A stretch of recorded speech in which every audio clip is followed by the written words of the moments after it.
Warning! Kinda Murdery contains adult themes, explicit language, and descriptions of violence. It is not suitable for anyone, and we recommend you stop listening now.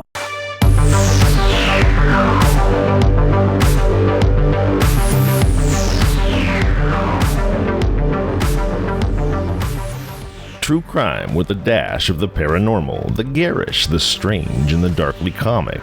I'm Zevin Odelberg, host of Kinda Murdery, a podcast that's about more than just murder. It's my very own pocket dimension, home to a curated collection of bizarre and compelling stories, the unsolved, the unsettling, and the unbelievable. I cover it all, just so long as it's kinda murdery. Hey everybody, you just heard it there in the intro and you're about to hear it here because it's all true. I am Zevin Odelberg and this is Kinda Murdery, and welcome.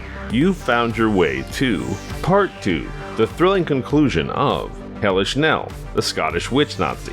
Now notice that I said Part 2, so if you haven't heard Part 1 yet, go back and listen to it, then rejoin us. We'll save you a seat. If you'll recall from Sunday's episode, Helen Duncan, aka Hellish Nell, has just announced in one of her seances the sinking of the British battleship the HMS Hood in the Battle of Denmark Strait. Now this announcement comes as a spine-tingling shock to one of her seance attendees, Scottish intelligence officer Roy Firebrace. Firebrace immediately wonders, is it true that this ship was sunk?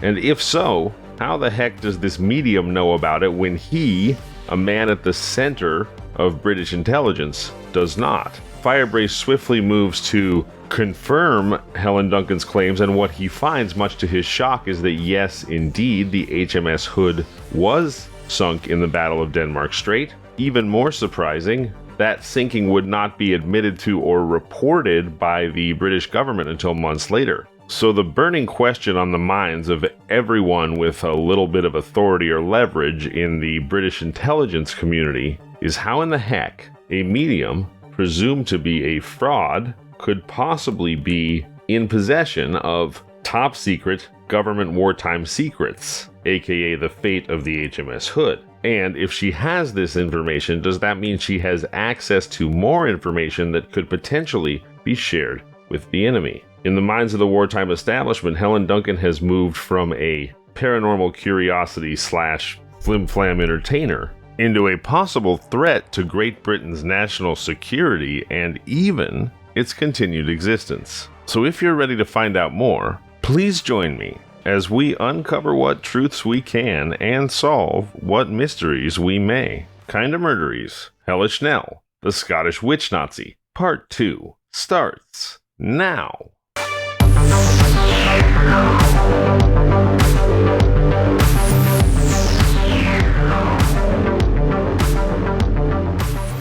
After the seance, Firebrace moved swiftly to verify Duncan's claims regarding the sinking of the HMS Hood. What he found was astonishing. The medium was correct. The Hood had been lost, taking hundreds of sailors down with it. For Firebrace, the revelation presented an unsettling conundrum. How had Duncan come into possession of classified information before him, a man at the very epicenter of the nation's intelligence network? Mysteries continued to envelop Duncan as the war raged on. In November 1941, while conducting a seance in Portsmouth, she again stunned her audience. A spirit claiming to be a sailor relayed grim news. The HMS Barham had been torpedoed by a German U-boat, taking 862 lives with it to the ocean floor. The British government, concerned about the potential ramifications of such news, had kept the sinking under wraps and would not make an official announcement until January 1942, some 2+ months later. Duncan had once more thrust herself into a situation of great sensitivity and risk. The implications went beyond questions of paranormal activity or moral propriety. She was now treading dangerously close to, in fact, I would say, smack dab in the middle of matters of national security. If Firebrace had been startled before, he, along with the rest of the British intelligence community, was now faced with a dilemma that defied conventional explanation. Was Helen Duncan a genuine medium, a charlatan, or something far more complex? Regardless of the answer, her actions had drawn the intense scrutiny of authorities at a time when the nation could ill afford uncertainties or vulnerabilities. Helen found herself at the intersection of the mysterious and the palpably real, and it was a crossing fraught with peril. The question of how Helen Duncan obtained classified information about naval tragedies was a matter of serious concern to the authorities. It was not a topic that could be dismissed as mere parlor trickery or coincidence. While the British government was engaged in a life-or-death struggle against the Axis powers, here was a woman claiming to have knowledge of sensitive, closely guarded military secrets. As a result, she became a subject of quiet but intense surveillance by the powers that be. 2 years after the incident in Portsmouth concerning the HMS Barham, Duncan found herself once again in the same city conducting another seance. This time among her audience was Lieutenant Stanley Worth, a Royal Navy officer who harbored significant doubts about Duncan's supposed abilities. His skepticism intensified when Duncan purportedly summoned spirits of his relatives who were, to his certain knowledge, very much alive. Fueled by this incredulity and a desire to expose Duncan for what he believed she was, a fraud, Worth returned for another sitting. But he was not alone. Accompanying him was a police officer in disguise, blending in with the other attendees. As the seance unfolded in its mysterious ambiance, the disguised officer waited for the right moment. Then, seizing his opportunity, he sprang from his seat, drew back the curtain behind which Duncan was concealed, and arrested her on the spot. The arrest was more than just an attempt to unmask a suspected charlatan, obviously. It was a dramatic act that intersected with national anxieties and wartime secrecy. Helen Duncan had transformed from a figure of public fascination or even scorn to a person of interest in a national security investigation. Her arrest reflected the tension of a country at war, a country where the boundaries between the explicable and the inexplicable, between harmless spiritualism and dangerous exposure of state secrets, had become frighteningly blurred. Duncan, whether she realized it or not, had crossed an invisible line, and the consequences of that crossing were about to become all too real. The lineage of witchcraft-related prosecutions in the United Kingdom can be traced back for centuries. These historical proceedings were a grim testament to the public's fear and misunderstanding of those who were perceived to possess supernatural abilities. In the 16th century, witchcraft was not just an offense, it was a crime that could cost you your life. Janet Horne, who was executed in 1727, bears the tragic distinction of being the last person to be executed for witchcraft in Great Britain. Yet by the time Helen Duncan stood before the law, the legal framework had evolved. Charges related to witchcraft had grown exceedingly rare. In fact, mediums who found themselves in legal trouble were usually prosecuted under the Vagrancy Act, a law that originated in the 19th century. This legislation had a far less ominous purpose than the Executioner's Acts. It was primarily designed to protect the public from being defrauded by fortune-tellers, psychics, and other so-called fakes. This shift in how the legal system dealt with those who communed with the dead is a compelling reflection of the societal evolution that had occurred over the centuries. Once accusations of witchcraft could ignite community hysteria and culminate in the darkest of penalties. But in the 20th century, the focus had shifted from punishing heresy and witchcraft to prosecuting fraud. Nevertheless, Helen Duncan's case would reach back through the years to a time when witchcraft was a matter of life and death. She would find herself accused under the antiquated Witchcraft Act of 1735, a law rarely invoked in modern times but still lurking in the statutes, a vestige of a bygone era. In a story like this, it's impossible not to think about the lasting impact of these ancient laws and how they were often used to persecute women. Throughout history, witchcraft laws and witch trials served as a mechanism for a male-dominated society to punish or silence women who defied convention or who possessed something, whether it was property, power, or knowledge that others, generally men, coveted. In a world at war, where every misstep could have severe consequences, Helen Duncan's actions brought her into a collision with a past that many thought had been long buried, but was, it seemed, only lying dormant. The landscape of the legal proceedings against Helen took an unexpected turn when authorities shifted their strategy. Recognizing a potential loophole in the Vagrancy Act that Duncan charged for entry to her seances but not explicitly for magical services, they decided not to prosecute her under that act, and as we've just been discussing, they decided instead to dust off a nearly forgotten piece of legislation, the Witchcraft Act of 1735.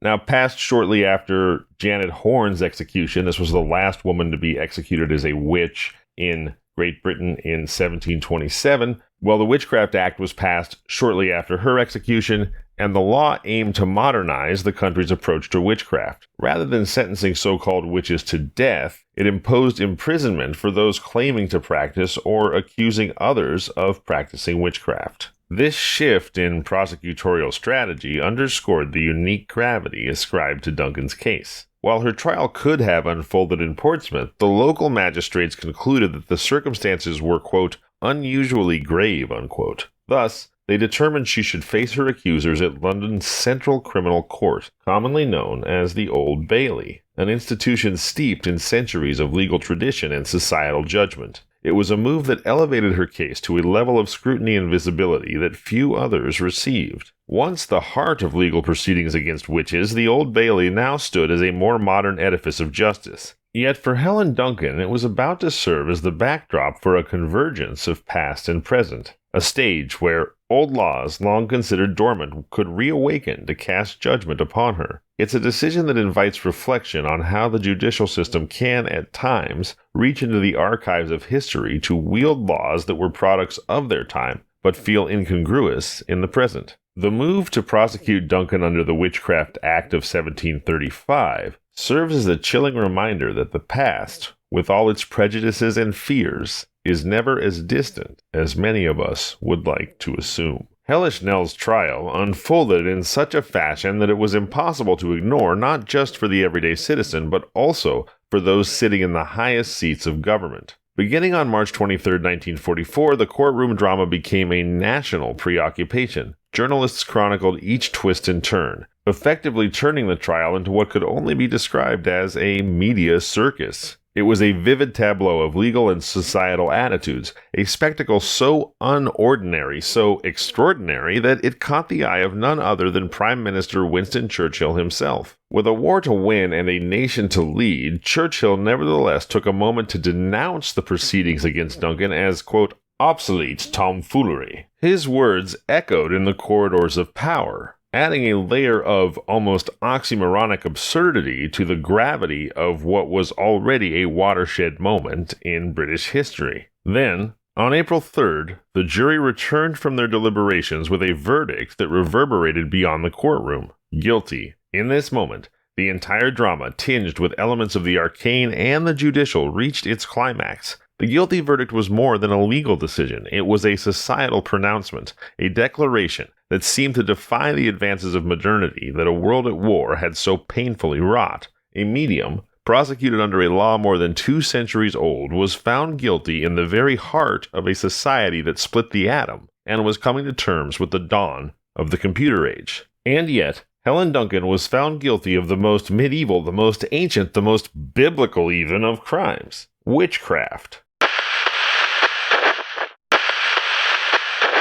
And so the verdict stood, inscribed in the historical record, a testimony to the complexities and contradictions that characterize human societies, even in their gravest hours, perhaps most especially in their gravest hours. The chain of events surrounding Helen Duncan's trial raises some compelling questions that cannot be easily dismissed. Was her prosecution merely an application of an outdated law, a last gasp of archaic beliefs regarding witchcraft and mediums, or was there something more at play, something deeply rooted in wartime strategies and safeguarding of state secrets? I think it seems pretty clear that it was a little bit of both. But these questions take on more weight when you consider the timing. You see, Helen Duncan was found guilty on April 3, 1944. Just 2 months later, on June 6th, Allied troops launched their secret invasion of Nazi-occupied France, what we all remember today as D-Day. The stark proximity of these 2 dates led some to wonder, did the British government, in prosecuting Duncan, believe that she could actually compromise this highly classified operation, the invasion of the beaches in Normandy? Did they suspect her of intentionally aiding the Nazi war machine directly by revealing state secrets through her seances? That is the question, isn't it? Historian Francis Young doesn't directly substantiate these claims, but he does acknowledge that Duncan was treated, quote, most unusually, unquote, by the courts. The further question then becomes, why the unusual treatment? Was it merely a judicial oddity, or did it veil a deeper concern about national security? The pieces of the puzzle fit together too neatly for some. fueling the belief that Duncan's legal proceedings were not merely a bizarre anomaly, but a calculated move, driven perhaps by concerns far graver and more strategic than the public was led to believe. While nothing can be said definitively, these questions envelop the Helen Duncan story in a cloak of mystery that extends beyond the courtroom, into the shadowy corridors where war strategies were being formed. It remains a baffling episode, tantalizingly perched at the intersection of wartime exigencies, the judicial system, and the inexplicable. In the face of monumental events that were shifting the course of world history, Helen Duncan and her legal team mounted a final, desperate appeal to overturn her conviction. The appeal largely focused on the dubious nature of the conviction under the Witchcraft Act of 1735, a law considered outdated and rarely enforced by that time, as we have discussed. Her defense argued that she should not have been convicted under this legislation, as it was intended to prosecute fraudulent claims of magical powers rather than the sort of mediumistic activities that Helen was engaged in. And I have to tell you that I think this argument absolutely holds legal merit, and her conviction probably should have been tossed out. You see, the law itself was aimed at penalizing individuals who claimed to possess the ability to conjure spirits or perform acts of witchcraft, not necessarily those who actually believed they had such abilities or who actually did have such abilities. In other words, being magical was only a crime if you were fraudulently magical, lying to people about abilities you didn't have. Being actually Harry Potter magical should have, even under the Witchcraft Act of 1735, been legal. However, despite the strength of the arguments presented, Helen's appeal was ultimately unsuccessful and she remained incarcerated, which I think indicates what's already been repeatedly suggested, which is that her prosecution and arrest had more to do with wartime secrecy concerns than the fact that anyone was concerned about her conjuring ectoplasm in dim rooms under red lights. Duncan was transported to Holloway Prison, a facility known for its grim atmosphere and tough conditions. As she walked through Holloway's daunting gates, she unknowingly etched her name into the annals of legal history. She became the very last person to feel the weight of iron bars close behind her due to the Witchcraft Act, a law soon to be considered obsolete, but one that had cost Helen dearly.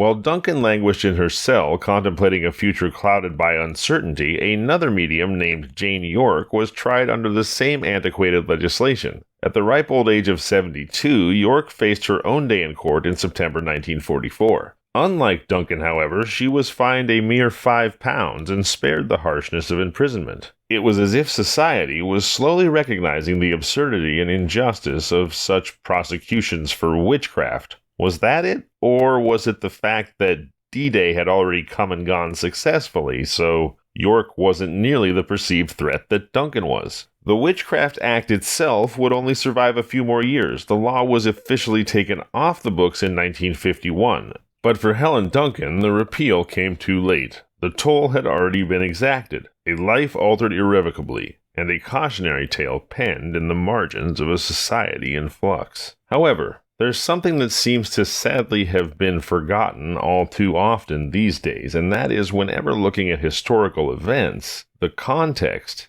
is crucial. And in understanding what happened to Helen Duncan, context is everything. We must remember that Great Britain was in the grips of World War II, facing an existential threat from Nazi Germany. This was not a time of relative peace or stability, but a period marked by enormous national anxiety and life or death stakes. And Duncan had predicted more than one classified military event correctly, raising alarming questions about the safety of Great Britain's entire communications pipeline, and of course its national security. So the actions taken against her by the British government may be seen as more understandable, even justifiable, when compared to other instances where governments have acted to suppress individuals. Times when that suppression occurred when the government, the society, the people were not facing immediate and extreme threats, as Britain was in World War II. For example, the case of Raif Badawi in Saudi Arabia comes to mind.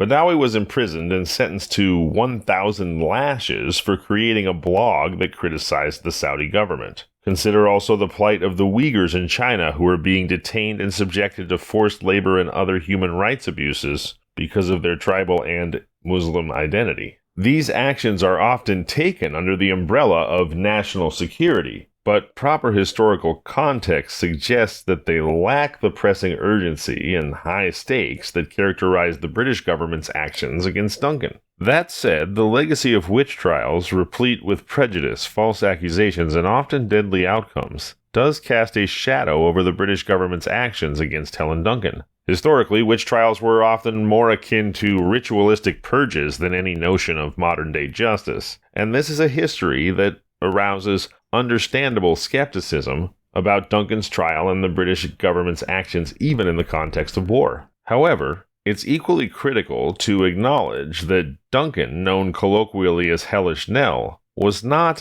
exactly an innocent player in all this. Not truly innocent, that is. At the very least, she was an opportunist, capitalizing on the emotional vulnerabilities of those seeking to connect with lost loved ones. She profited from the grief and desperation that naturally pervade a nation at war, and the moral ambiguity of her actions alone places her in a less than favorable light. Then, there's the disturbing, almost inconceivable question that we must ask. What if Duncan was indeed a legitimate witch, or at least a real medium, an actual supernaturally powered being who had chosen to collaborate with the Nazis? While it's a speculative leap, it's not entirely outside the realm of possibility, given that she somehow obtained information about the sinking of British ships not once, but twice. Information so precise and immediate that it startled even those privy to military secrets. This is a fact too, and it raises serious questions about her intentions and the potential risks that she did in fact pose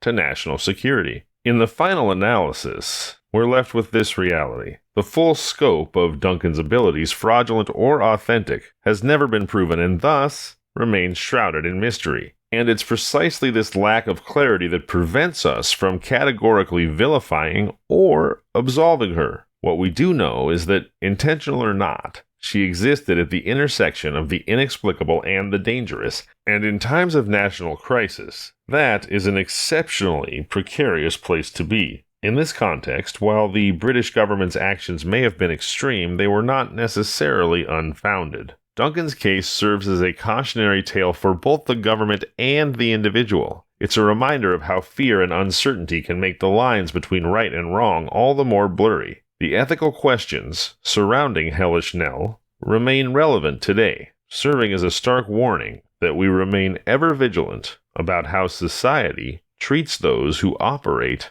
on its fringes, especially during times of national crisis. Until next time, I'm Zevin Odelberg, and this has been Kinda Murdery.